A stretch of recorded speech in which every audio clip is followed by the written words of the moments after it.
Hoy nos encontramos en la isla de La Gomera para hablarles nuevamente sobre el patrimonio industrial de las Islas Canarias. Nos encontramos en la antigua factoría conservera de atún de La Cantera, en el municipio de Alajeró, una auténtica joya del patrimonio industrial y testimonio de una época boyante, sobre todo de lo que son las producciones pesqueras en la isla de La Gomera, en torno al primer tercio del siglo XIX. Hoy entrevistaremos a la doctora Amara Florido, una especialista que ha trabajado y ha desarrollado gran parte de su investigación y catalogación del patrimonio industrial de las Islas Canarias.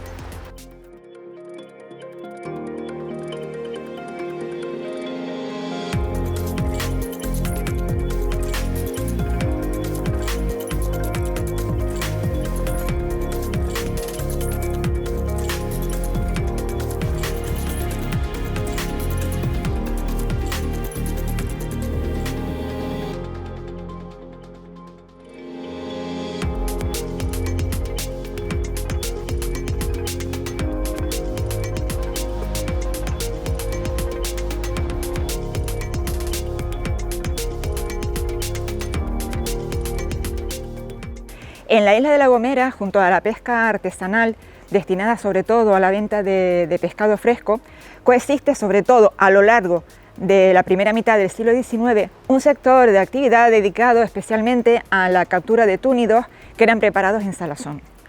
Las favorables condiciones para la pesca del atún en la franja costera del sur de la isla sin duda alguna van a animar la llegada de importantes inversiones de capital foráneo que van a instalar importantes y destacadas infraestructuras dedicadas a la preparación del pescado en salmuera.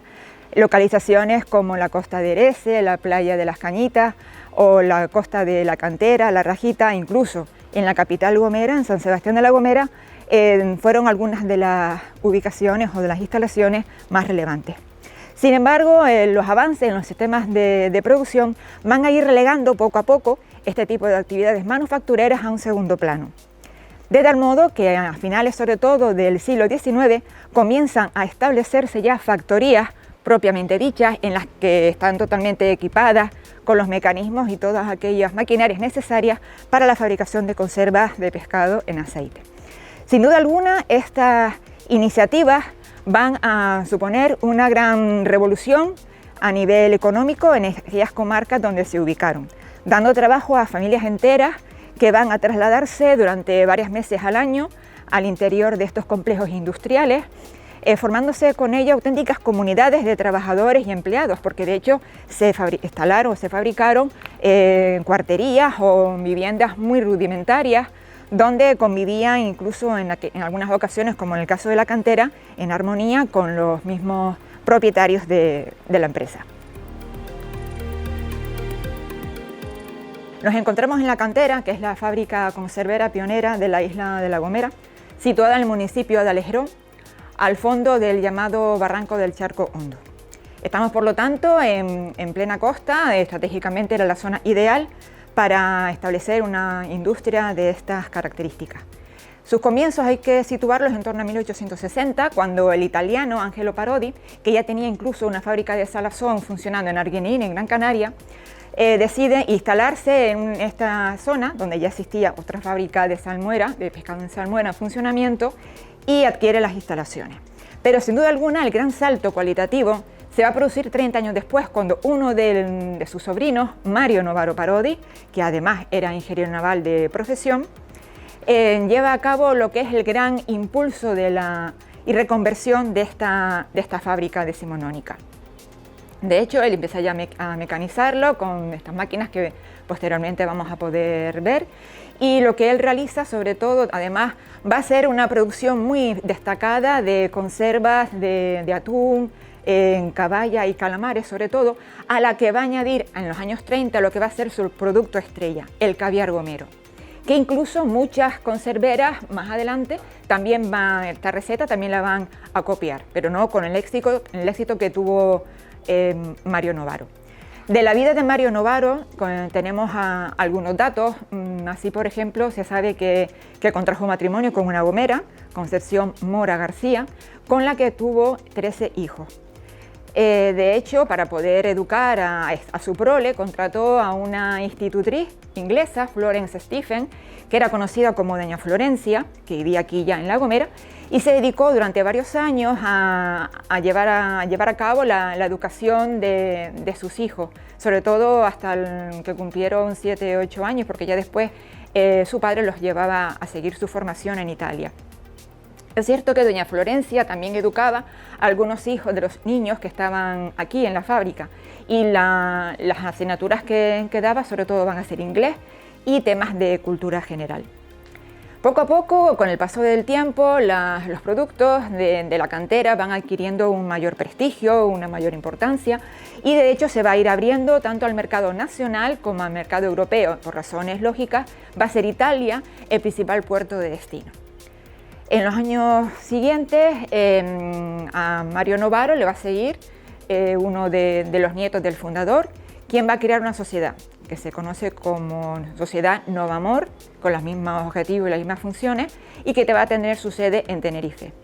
Ya a partir de 1976 sí comienza el declive de la industria por varios motivos, sobre todo por la disminución de las capturas, debido sobre todo a la introducción de la competencia de los arrastreros asiáticos, y además a ellos había que unirle pues una serie de problemas laborales, sobre todo por el que se le debía ya varios salarios a los trabajadores. Esto al final dio lugar a que a finales de los 70 más bien se cerraran sus puertas. En la actualidad la situación de deterioro y abandono de estas factorías es bastante preocupante. Desde el cese de su actividad ha sido objeto de numerosísimos robos, saqueos. A ello también se le unen los efectos de una climatología bastante adversa y de una salinidad ambiental, porque hay que reconocer que estamos prácticamente encima de la marea. Y no cabe duda que también el hecho de que los propietarios pues, no hayan llevado a cabo en todo este tiempo ningún trabajo de mantenimiento, sobre todo para la chimenea, que quizás el elemento más frágil, más vulnerable de todo el conjunto industrial, hace que hoy nos encontremos con este panorama un poco triste. El sistema de producción tiene su comienzo con el desembarco de la mercancía en el muelle. Un muelle de carga y descarga muy pequeño y que está en estado bastante deteriorado. Hacían uso de barcos veleros, que además, de hecho, la familia Novaro tenía su propia flota de barcos veleros y después barcos de vapor, y descargaban gracias al uso de una grúa de hierro que hoy en día está totalmente desmantelada debido a los embates del mar, no se encuentra en su estado original, lo que ha provocado que se encuentre hoy en día totalmente desmantelada encima de los callados de la playa. Los trabajadores, generalmente en esta parte eran mano de obra masculina, descargaban todas estas cajas de túnidos y los introducían en unos grandes vagonetas de madera con ruedas que a través de un camino de tierra dirigían hasta la fábrica propiamente dicha. Ya una vez en la cantera, el primer trabajo que se realizaba era el pesado de la captura, el pesado de cada una de las piezas. A continuación, seguimos con obra de mano masculina, porque también hay que diferenciar lo que hacían las mujeres y los hombres. Se procedía al descuartizamiento, al despiece de cada una de los pescados, que se realizaba en este patio, aunque se ha separado, pero era un patio mucho más amplio. En este patio, los hombres con unas sierras y grandes cuchillos separaban en el suelo las partes que eran aprovechables, y las separaban sobre todo en trozos grandes y en rodajas. Los desechos, las vísceras y todas aquellas trozos que no eran comestibles eran llevados al llamado patio del guano, que está situado en la parte posterior de la fábrica, donde los desechos eran depositados encima del suelo para que se secaran al sol y al aire libre. Una vez que habían alcanzado su grado de putrefacción, eran recogidos e introducidos en un molino para triturarlos, con lo que se conseguía así una harina de pescado que tenía importantes propiedades como abono. De hecho, desde esta fábrica se vendían sacos de abono a los agricultores de toda la isla.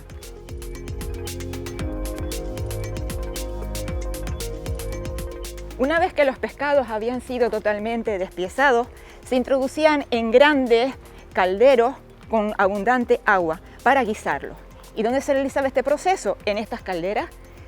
Como veremos encima se situaban los calderos que durante un tiempo prudencial guisaban la carne del pescado. Uno de los elementos icónicos y más representativos de esta conservera es sin duda alguna la chimenea. Una chimenea que además es la única que se conserva en la isla de La Gomera, y era la chimenea por donde salían los humos de las 4 calderas de leña. Es una chimenea de sección tronco piramidal realizada, como vemos, a base de ladrillos cerámicos, refractarios y cubiertos con mortero de cal. La chimenea, como vemos, se encuentra en su estructura en un estado muy vulnerable, muy frágil, y que ya creo que casi poco a poco está en peligro de colapsar. Por eso yo creo que sería de manera urgente acometer una actuación que evitara su desaparición.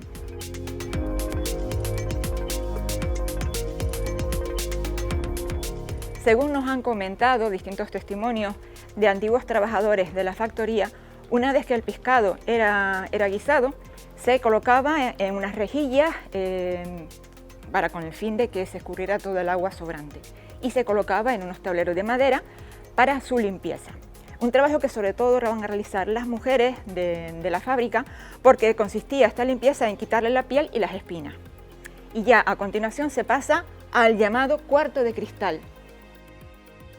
En el llamado cuarto de cristal, las mujeres se sentaban en estas mesas y con las latas previamente montadas en la sala de máquinas, que tenemos aquí a nuestro lado, introducían minuciosamente los trozos ya guisados del atún, de la caballa o de los calamares.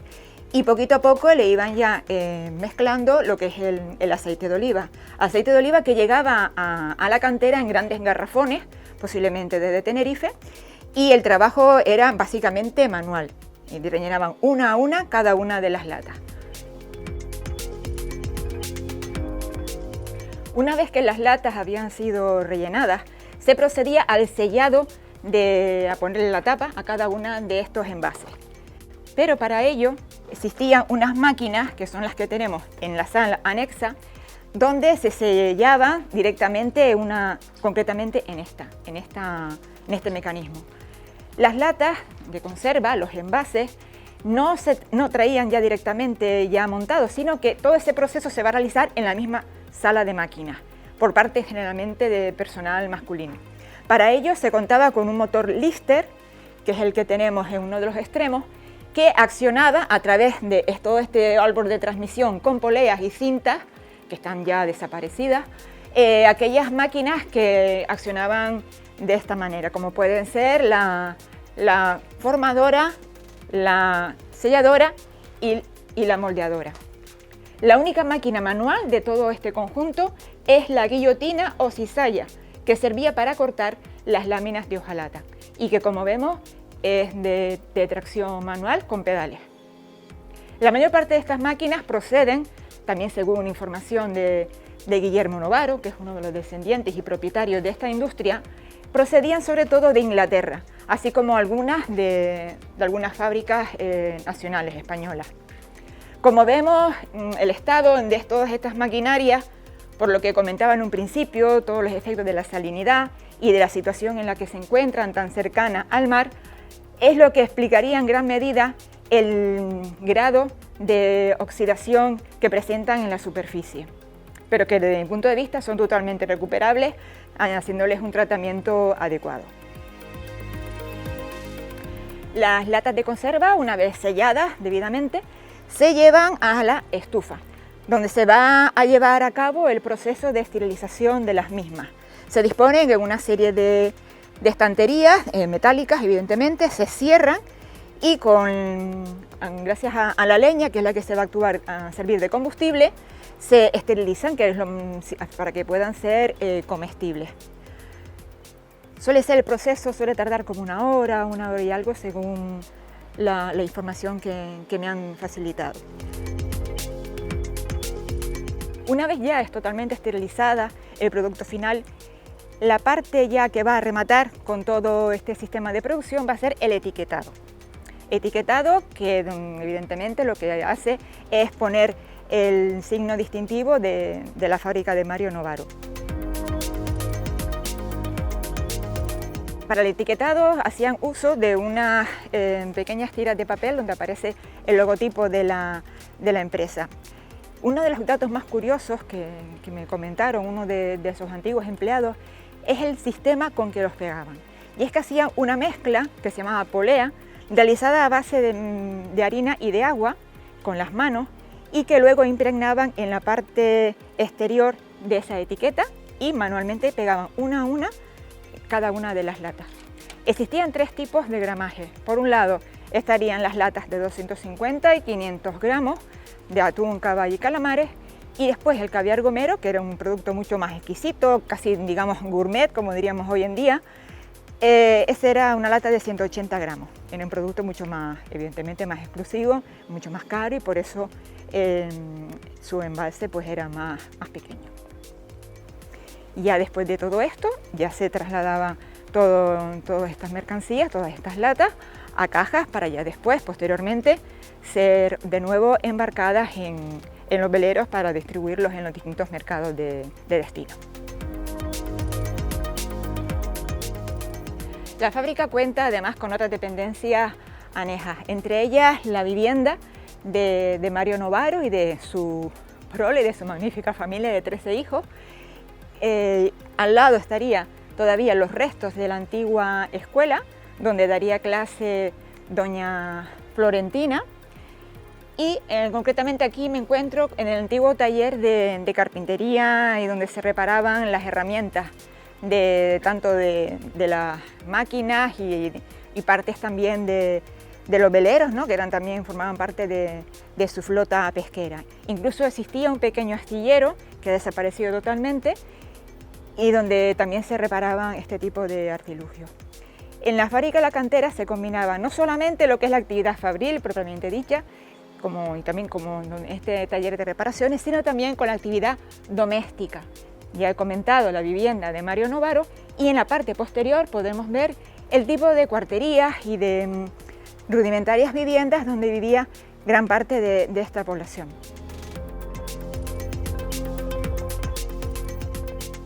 La Cantera actuó durante muchísimos años como foco de atracción de empleo, no solamente de personas y vecinos que vivían en Alajerós, sino también en localidades próximas, como es el caso de Imada, Quise o Las Negrinas. De hecho, todavía permanece vivo en el recuerdo y en la memoria colectiva de varias generaciones de vecinos y vecinas de este municipio muchas de las vivencias que tuvieron en este lugar.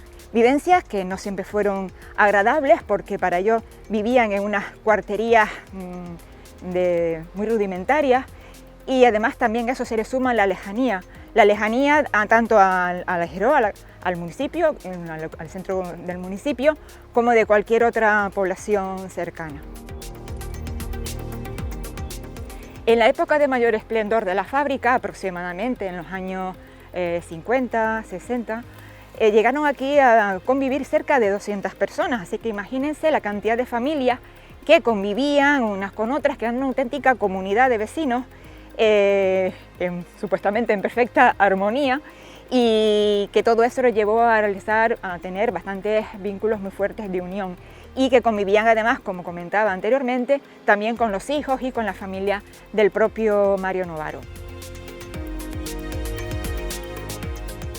Hoy en día, ¿qué es lo que podemos contemplar de esta fábrica? Podemos contemplar desolación, silencio, cicatrices, ruinas, de la que fue sin duda alguna una de las fábricas pioneras históricas más importantes de la Isla Redonda.